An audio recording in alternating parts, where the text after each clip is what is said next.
Welcome to the EchoCast, the podcast about video game news, speculation, rumors, and reviews. I am your host, Morgan, aka Bond Diesel, and this week we'll be covering BioWare confirming big changes, more FTC versus Xbox craziness, gamers are mad about Starfield, and much more. A few things before we get started. Subscribe to the show on your favorite podcast platform and on YouTube. Please subscribe to the channel, hit the like button, and comment with your thoughts, questions for next week, or just to say hello.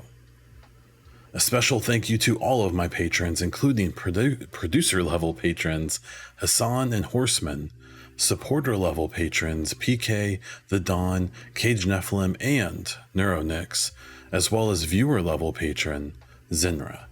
If you're interested in supporting this podcast and getting ad-free episodes for as little as $1 per month, please check out patreon.com/BondDiesel. Gaming news. This week, we have 8 topics. Topic number 1. BioWare officially announces SWTOR going to Broadsword. So in a bit of a delayed blog from BioWare, we got the official announcement about SWTOR, and we got a little bit of information about Dragon Age and Mass Effect.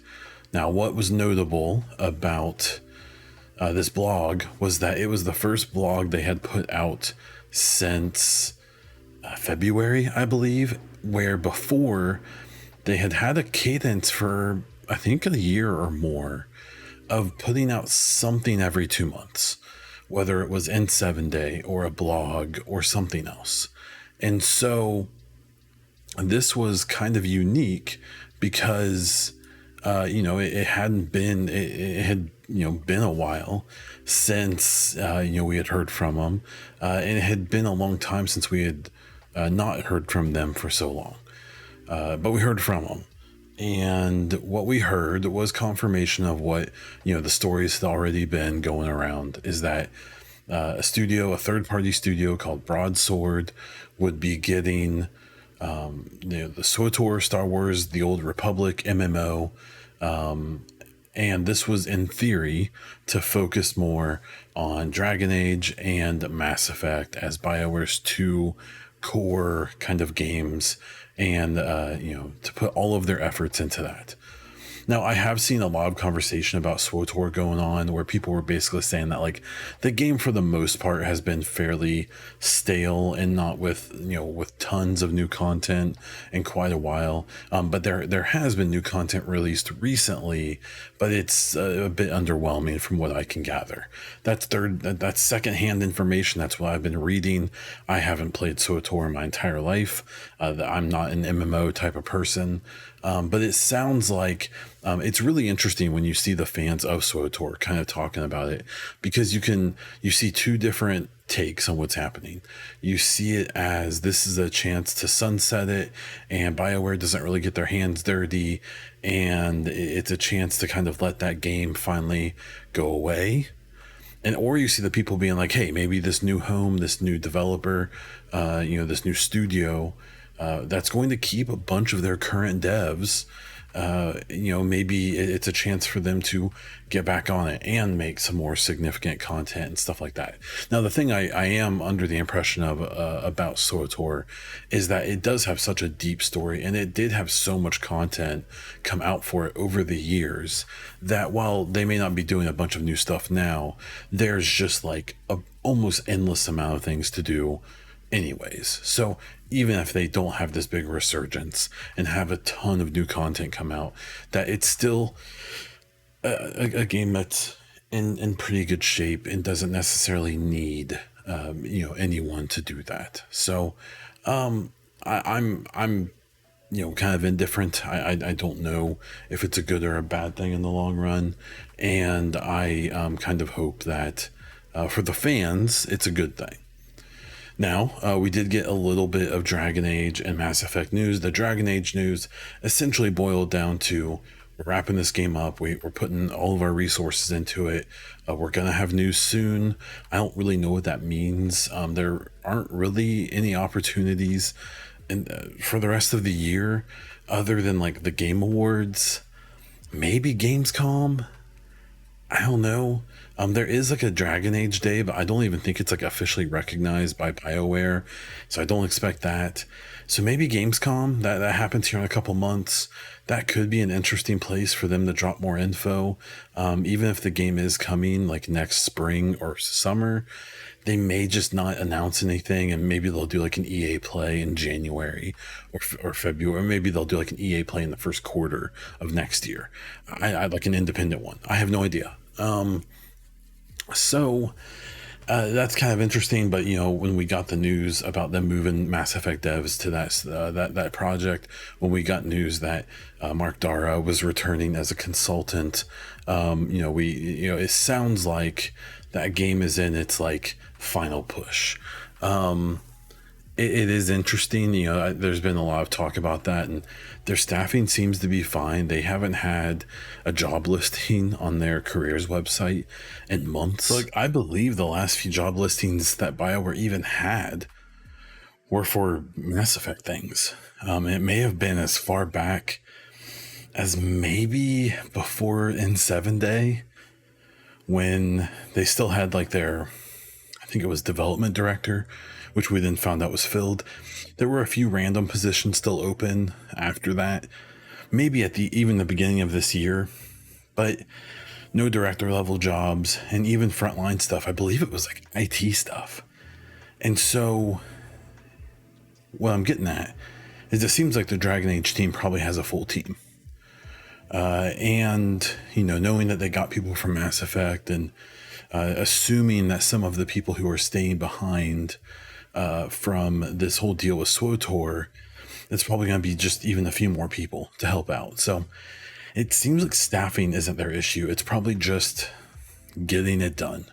It's just putting their foot on the pedal without causing themselves the issues that they've had with previous games and previous development cycles and stuff, where things got out of hand and there was too much crunch, and there was a lot of this kind of toxic behavior, and the games showed those issues and things like that. I just I hope it's going well. Now, when it comes to Mass Effect, where this leaves that game, it's kind of hard to tell. In some ways, we probably have to start getting realistic with how far away that game is. I know I was making predictions, and this was even off the guess of like some developers I know who are in AAA game development, and when they were hiring those director level jobs, and when they were saying the things they were saying, I was kind of feeding that information to some devs I know and being like, hey, if this was your project, how far off would you say this is? And at that time, they were being like, yeah, that game could probably come out in 2025, like if they're doing that right now. And that just seems less and less likely. Even if they started production this year, which we are not assuming at this point, that would make 2025 seem ambitious. And so if they aren't even going to start full development until next year, that really starts to make 2026 look like the ambitious target. And then it starts to make 2027 look like the more likely number, the more likely year. And that's fine. We want this game to be good, and we want it to be complete, and we don't want it rushed. But there's also this thing of like, man, that will end up being like 7 or 8 years after they announced it. And while that was an issue at that time, where that was the 2020, 2019, 2018 was the kind of the last gasp, it seems like, of announcing games that are like indefinitely far away. It still makes that tough, and it makes it a bummer. There's these ideas of maybe the next Mass Effect is a lower scale game. Maybe it's not this big galactic wide threat where we have to go, and maybe it will be a smaller game. And in theory, that could maybe get developed in a year and a half or 2 years, and maybe it does make some of these time frames realistic that aren't that far away. Maybe Unreal Engine 5 is like this miracle engine, which we'll talk about later, and maybe they can get it done extremely quickly. Who knows? But it seems unlikely, and it almost seems unattractive for this Mass Effect game. Like, if we found out it is coming out in 2025, and we're not under the impression it's even going into development until like the end of 2024, I would say in some ways that's scary. Like, I think that would worry me and other people. So we'll wait and see. Hopefully this whole idea that SWTOR leaving is really a dedication to focusing on Mass Effect and Dragon Age. We know that EA recently split their teams up into EA Sports and EA Entertainment in theory, and supposedly this is a similar idea that they really are focused on allowing the sports games to be what they are and allowing the entertainment side to get back to these single player, either co-op or not games like we've seen with like Jedi Survivor, and like we're hopefully going to see with Dragon Age Dreadwolf, and so on and so forth. So I'm hoping for the best, and I think that it's okay to be hopeful, if not a bit careful. Story number 2 is more FTC Xbox updates. So where we stand with this is that on Thursday, I believe they wrapped up the case. And so what this is, if you aren't familiar, and I didn't actually ever explain it, this was the FTC filed an injunction. And so they weren't supposed to have a formal hearing until I think July or August. But what it sounds like is that Xbox and Activision were planning on just finishing up the deal, figuring out the stuff with the CMA in the United Kingdom, dealing with whatever the FTC has to say, and moving on and just making this deal done. And so between Xbox and Activision Blizzard King. And so supposedly the FTC filed this injunction preemptively to keep them from doing that, because supposedly their Xbox was maybe going to do it a couple weeks ago, and the FTC put their foot in front of that. And so what this whole thing was all about was whether or not the judge would grant that injunction. And so the stakes essentially are that if the judge grants the injunction, they will prevent the deal from being put through an emergency, like quickly, and it will almost certainly potentially end the deal entirely. Everyone seems fairly certain that Activision can work, Activision, Xbox, whatever, can work their way around the CMA by having like a third party publisher just in that one country. But if the United States blocks it too, then it becomes tough. The way the trial went down, from seeing some, lawyers kind of talk about it and people in the know in gaming talk about it, even though the CMA seemed like they were going to approve the deal and they didn't, this one really seems likely that the judge is going to side with Xbox, because the FTC's case is just a mess. They're the things they're bringing up, the things that they're supposedly, not okay with about the deal, almost seems silly in some circles. And they seem like they kind of don't know how this all works, how the whole gaming industry actually works, and some of the questions and some of the things that they said just kind of made no sense. And it's assumed that if the injunction doesn't get granted by the judge, that Activision and Xbox will complete the deal.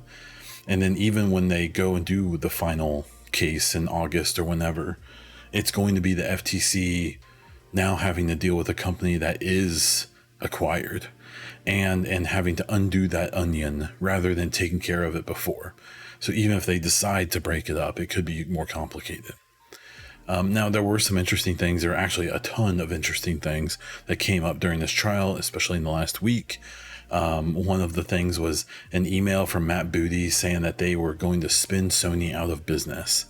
Well, if you actually read the whole email, you would be able to tell he wasn't being literal, that he was talking about how Google and Apple and all these companies were a threat. Disney were a threat in the long term, whether it was via streaming or as publishers or whatever, and that Sony could be a threat too.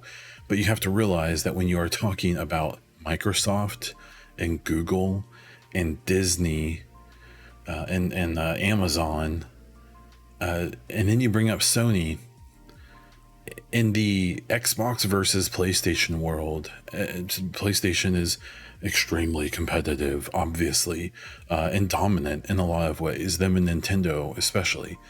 But in the giant corpo sense of, if you stack Sony up with any of those other companies, Sony's like a mom and pop shop when you compare them to Google, to Microsoft, to Apple, who Apple just got valued at $3 trillion. And I think Microsoft is valued at like 1.2 trillion, and these companies are worth trillions, and I believe Sony's worth like 300 billion or something. It's just they're on a different scale, and so that quote was really interesting because you obviously saw all the journalists, pundits, and console warriors running with it, being like, "See, they plan on just buying, beating Sony." Well, that email was from like 3 years ago, and obviously it hasn't worked. Even this Activision deal isn't going to do that, I would be amazed if Xbox can get away with acquiring any other big publisher. If we ever had any dreams of them acquiring EA or acquiring Ubisoft, that's not happening anymore, for sure. There's little doubt there. The only honestly big acquisitions I could see, I think they could pull in some smaller studios like the Moon Studio, who does Ori and stuff like that.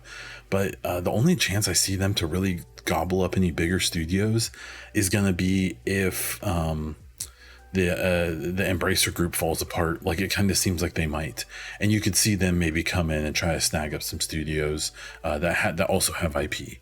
But yeah, the spending Sony out of business thing was kind of a funny story this week because of the way it was covered, in my opinion, in a very dishonest, sensational, and clickbaity way by a lot of journalists. You can tell a lot of the focus here is on mobile. It's really interesting because the FTC really tried to talk a lot about Call of Duty, and it kind of seems like all of the parties are like over that. Like Sony knows they're at least going to have it for like a decade longer. Xbox is just kind of like, yeah, it's a big brand, but like, it seems like everyone's really focused on mobile. On the platform side, the FTC doesn't seem to care at all. Almost, it's super weird, but you can tell that all of these, Activision, PlayStation, Xbox, and everyone we heard about, we saw multiple references to that. King is the real prize here. That sure, Activision is great, Blizzard is great. They have these big IP, they make a lot of money, but they aren't nothing compared to King, who's their like mobile branch in the ABK conglomerate. And it's really interesting because it's gotten so little attention. You'll even see people reference this deal as the Xbox Activision Blizzard thing. They don't even mention King, but in the long run, it's probably the big prize, and I found that really interesting. One big thing that did come out this week was a list of studios and publishers that Xbox had at least considered or was putting together offer sheets for to try to get. One of the most interesting things was Bungie.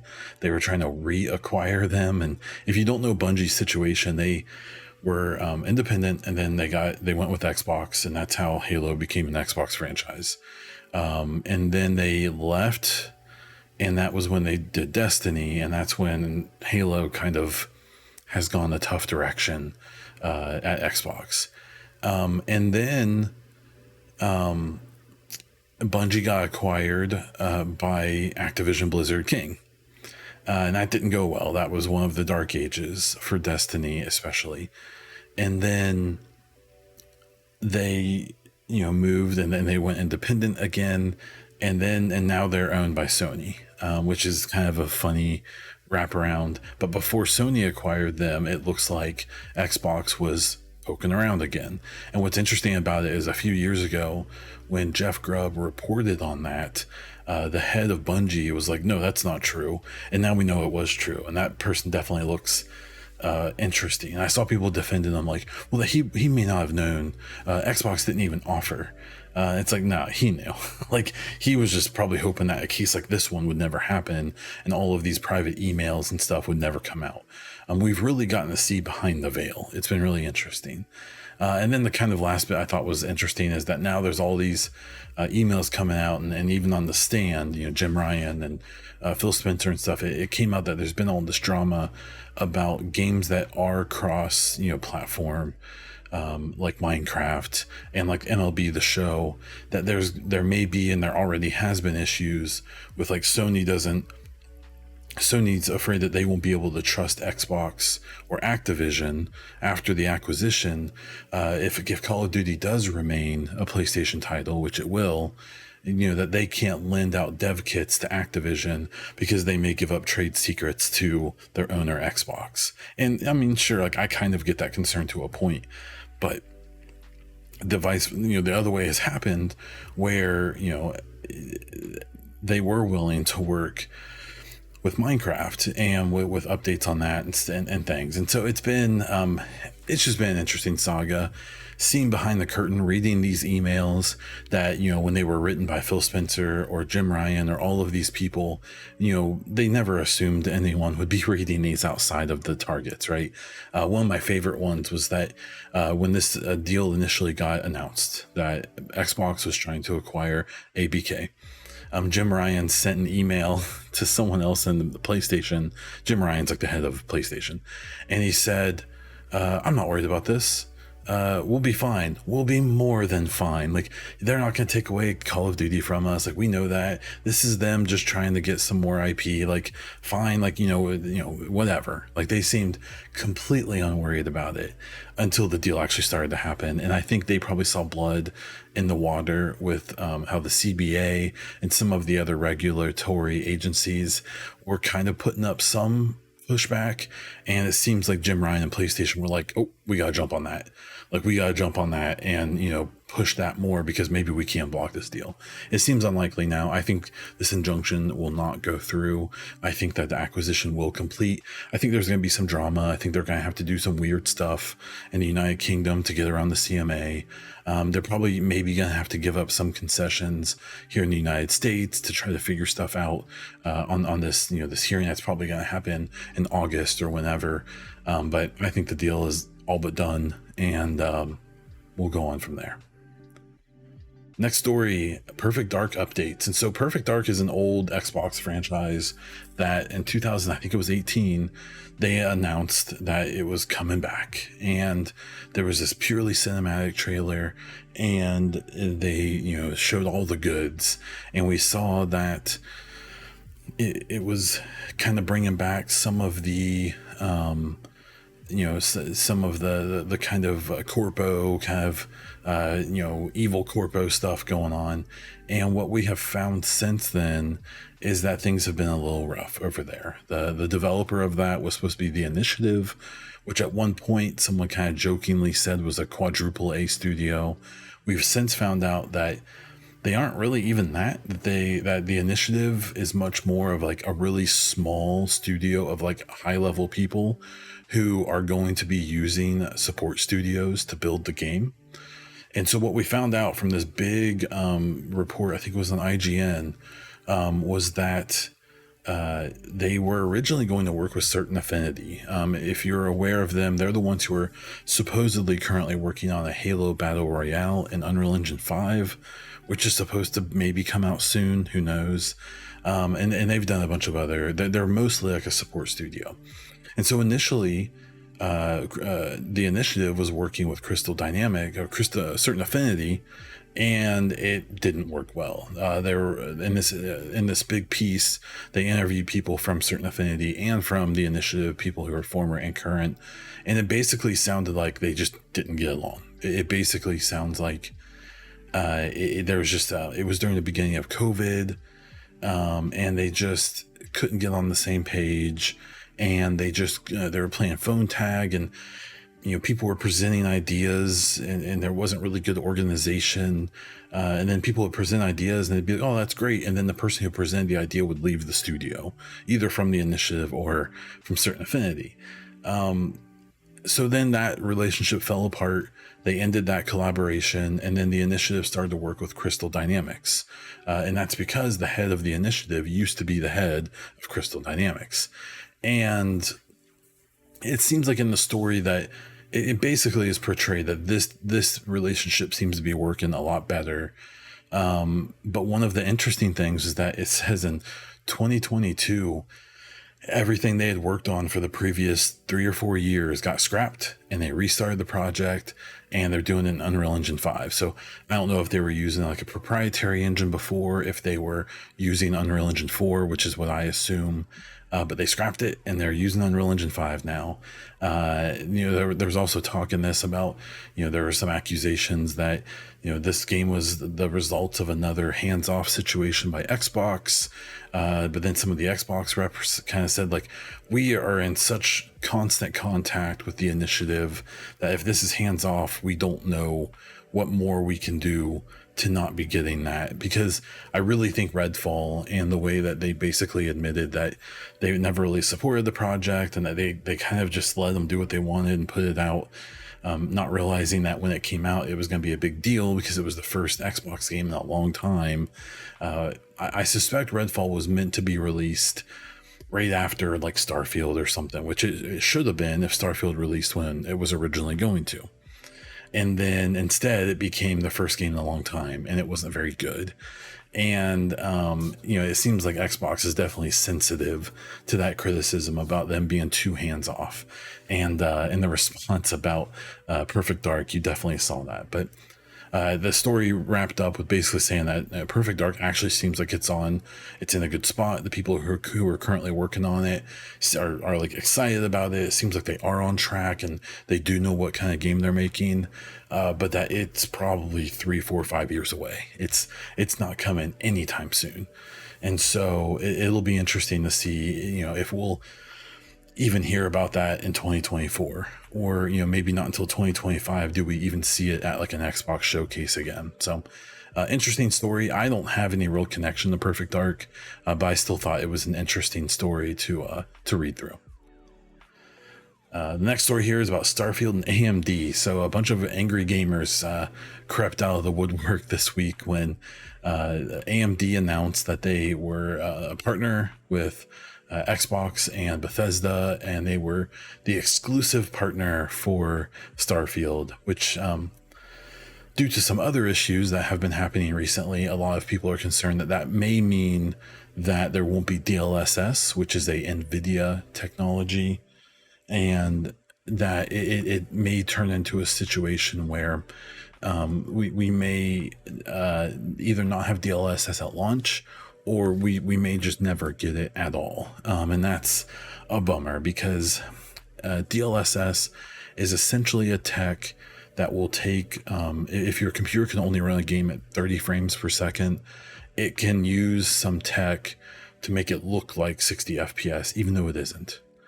AMD has, AMD, who is a different video card builder, has a tech called FSR, but it's basically not very good, at least not in comparison. And the concern is that for PC players, they're gonna get screwed if they have an NVIDIA card, which has DLSS, which is really good. If Starfield doesn't have DLSS, at least not at launch, and only has FSR, which isn't great anyways. Now, there's two interesting things about this. One is that modders and hackers, quote unquote, can add DLSS like super fast, and they will with Starfield, especially if it doesn't come with it. But you'll even see modders put in newer versions of DLSS into games before they can even update it themselves. It's a very interesting thing that happens. On the other hand, console players, the consoles, the PS5 and the Xbox, which, it's going to be exclusive to Starfield, have AMD hardware in them and can use FSR. And if it's the only thing you have availability of, it's okay, and it can help with frames. It's also not exclusive to AMD hardware, though. Their own tech can work on NVIDIA hardware or even Intel as their new GPUs they've been putting out. So we still don't know if Starfield won't have DLSS. There's been a lot of rumors lately that AMD will sign deals with developers to not allow DLSS, at least for a certain amount of time. But there's a lot of people who think that AMD has seen all this backlash and will probably pull back on that before Starfield comes out. And so that they can kind of hold their hands up and be like, hey, look, DLSS is on Starfield. We aren't saying no, even though they've probably done it in the past. It's a very interesting story. Okay, hitting some probably pretty quick stories here. This may be a shorter podcast this week. I finally rolled credits on Diablo 4. I know last week I said that I was done. I was ready to talk about it, and I did. I rolled credits on 4. The story's great. I actually really like the story. I like the characters. I like the voice acting. The cinematics are great. There is a cinematic at the end of this game between Lilith and another character that is like one of the coolest, just one of the best cinematics I've ever seen in my entire life. Worth the playthrough on its own, honestly, in my opinion. I found a lot of the ending bosses to be kind of whatever, though. I wasn't super impressed by them. I kind of hated it, actually. The boss I was stuck on, I forget what his name was now. Last week, I actually ended up enjoying the most, because even Lilith, there's a final fight with her and then a bunch of other people. I didn't like the fights. I thought that they just, I don't know. I didn't have fun with them. They felt like kind of spammy. I was playing at a low level, so that could be a part of it too. That maybe I just wasn't, I'm not very skilled at the game or something. I have no idea. But from a gameplay perspective, I found the end of the game to be very okay. From a story perspective, it was great. I don't expect to be going back to Diablo much. If they release new content, I'll check out the seasons. If they do DLC, I'll definitely play through that and get more story. But I think I've played it for 65 or 70 hours.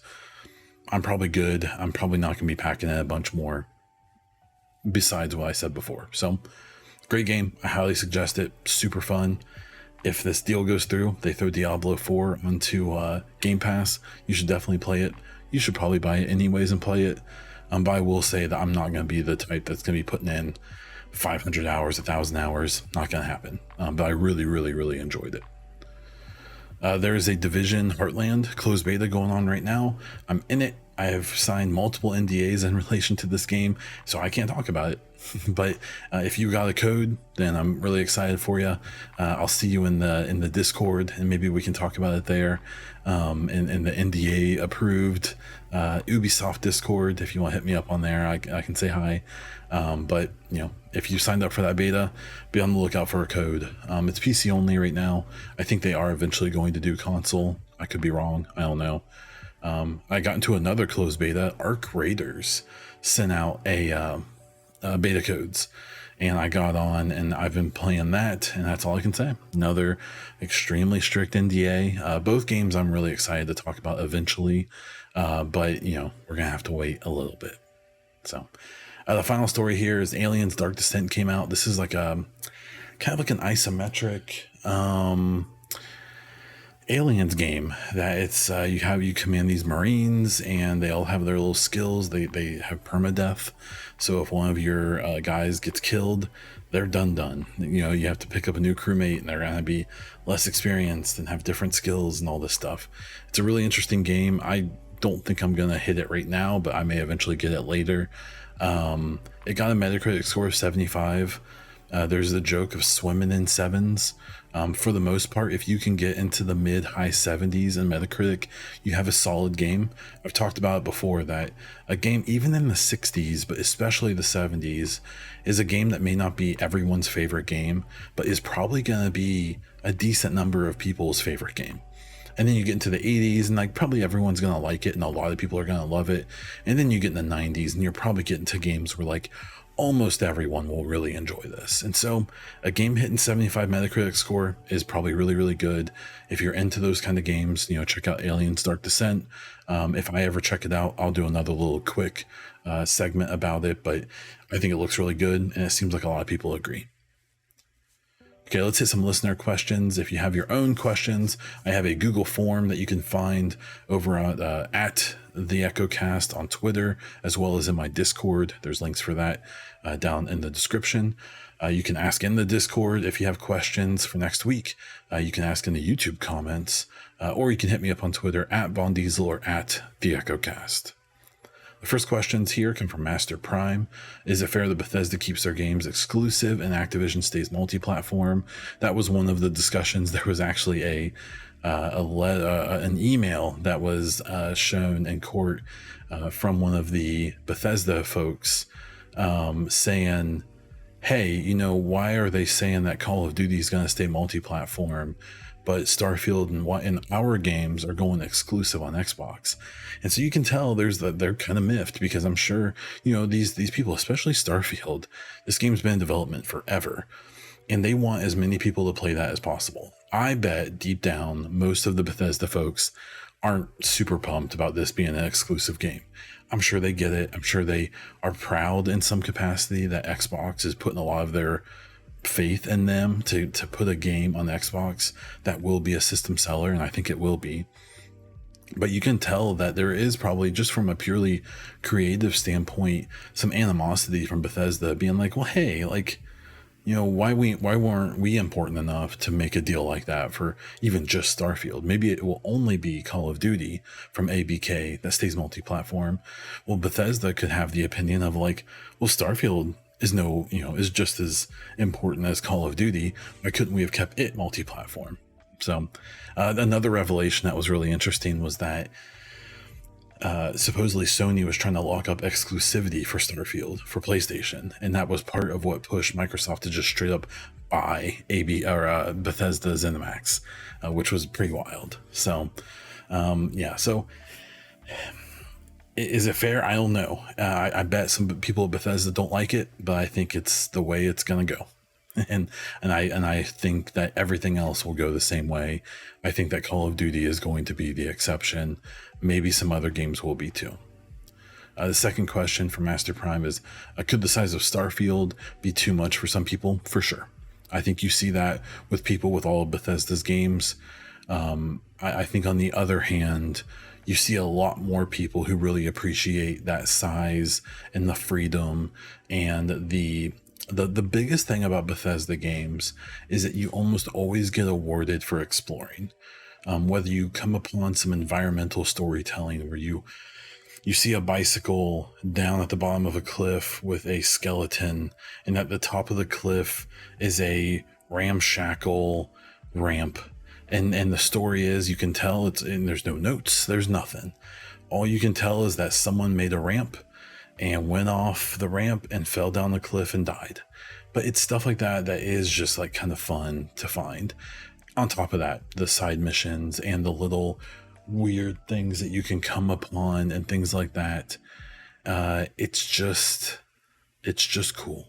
So, I think that the size will be too much for some people, but I think for most people it's going to be awesome, because I'm expecting a lot of that same stuff.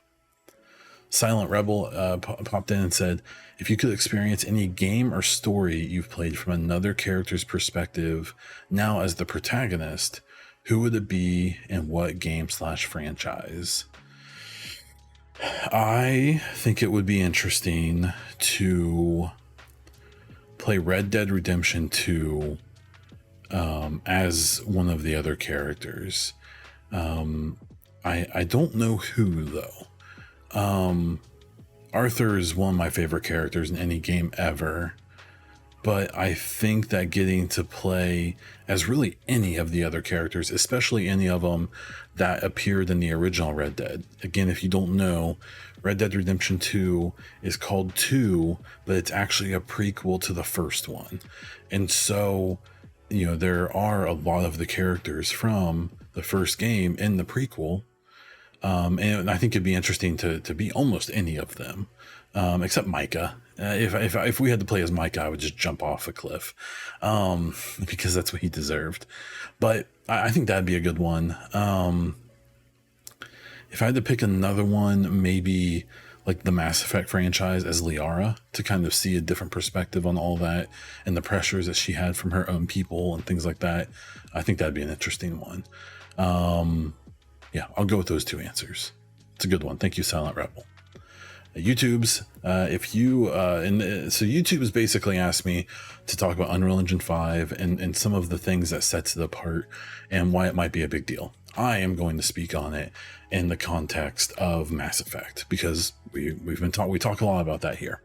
And so I looked through, and this is some stuff I knew already. I don't know everything about Unreal Engine 5, so if I say something wrong, just correct me. Don't attack. So the big things that I believe seem like they're a big deal about Unreal Engine, I'll talk about. The thing about engines, though, is that they're just tools. Unreal Engine seems like all of its iterations have been a big deal because they're very modular, and it seems like they get upgraded a lot, and it's because a lot of people use them. And so its popularity is its strength. Even other development tools like Unity that are also really popular but aren't as good, basically, in a very subjective statement, I guess. It's because they don't have Epic behind them. Epic owns Unreal Engine, and Epic is this gigantic publisher and developer. They're Fortnite, right? And what Fortnite has basically become in recent years is an advertisement for any new media and an advertisement for Unreal Engine. And if you have seen Fortnite or played it since they upgraded it to Unreal Engine 5, it was one of the first games that did it, obviously. It looks insane. And it's Fortnite. Like, it's not even supposed to look good, and it looks fantastic. So some of the big things about its animation tech seems like it's a big deal. It's both in the ways that the big thing about it from like an efficiency point of view, like when I talk about Mass Effect, like, maybe Unreal Engine 5 is magic and it can come out faster. Some of its tech is why. And so they've demonstrated this fairly recently. They had a big Unreal conference recently, Epic did, and they showed off this tech where you can use like your cell phone and record someone's face and the audio, speaking, and then import it into Unreal and attach it to a model, and it will match up the facial animations to the real person and make it look very realistic and really, really good. And it will also like match up the syncing of the voice of the audio that you recorded. And it will automatically do the animation for the mouth and for the talking, which, if you've ever seen any development diaries or anything about like RPGs and stuff, there's a reason that like Pokemon and especially Zelda Tears of the Kingdom, half of the dialogue is text and the characters making weird noises. It's because animating and recording voice is really expensive and it's really time consuming, and to get the audio and to match it up with lip sync, it's a nightmare. And Unreal Engine 5 seems like it's going to handle that really well. I believe they also have some tech that will make like rigging up characters and making their animations look fluid and natural, and making all of this stuff on them move naturally a little bit easier. That's getting beyond my breath, though. Another thing that seems like it's a big deal about Unreal Engine 5 is the MetaHuman project. And so MetaHuman is this thing where it's grown a lot, but initially it was this idea that they could use it to randomly generate people, characters, and they would look realistic, and all of this animation tech still worked on them. And so like where in some games you may see that like the random NPCs, their animations aren't as good, they don't look very different, like maybe they're all the same. There's like 3 different women's faces that has like 10 different hairstyles. A game like The Division 2 is like this if you see the NPCs around. And what MetaHuman can do is make an entire game where not a single NPC looks even close to another one. because of the way it can generate faces and do it realistically. And it can also do the animations really well. So your random NPC that you'll only ever see once in the entire game can still have like AAA top tier levels of animation because it's just baked into the engine. A really interesting thing on the Mass Effect perspective is I've tried to get answers and I haven't heard anything, but more recently I think they showcased something where I was curious, like for Mass Effect, could this metahuman thing work with non-human characters? And they've shown some tech stuff lately where it looks like it can. I imagine you have to do a lot more tinkering with the way it works, and to put in a knowledge base so that, say like in Mass Effect's situation, like Turians, you're going to have to train metahumans somehow to, what the limitations are on how different a Turian can be from another one.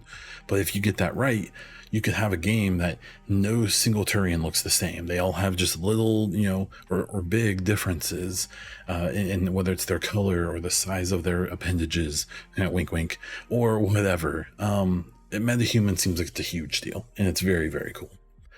The procedural environmental creation seems like it's a big deal, where you either can let it go completely on its own, or you can put in a lot of parameters. And so a big issue with like procedural generation is that often it looks too similar, or it has no sense at all. And it seems like Unreal Engine 5 has found kind of a balance of being able to have some parameters so you can make sure it doesn't do stuff that's like way out of the world, but stuff that makes their job easier. The Lumen lighting system is a similar thing. It's a ray tracing, which you've probably heard. It's a ray tracing-ish tech, but it's supposed to be a lot more efficient and easier to use and set up in games. But it's a similar technology. And then just the size of their community. There's so many people, both indie devs and individuals who just like to mess around, and big AAA studios who are using Unreal. And so when you have Unreal Engine 5 that's now out to the world for a couple of years, you just have an insane knowledge base. Even Epic themselves have supported so many studios already, and will only support more, that if you have an issue trying to implement something into Unreal Engine 5, Epic probably has an answer, because someone else has probably already had that problem. It's a big deal. The thing about all of these advantages is that none of them, like the metahuman, isn't going to make it super, super easy. It's not going to be perfect on animations, right?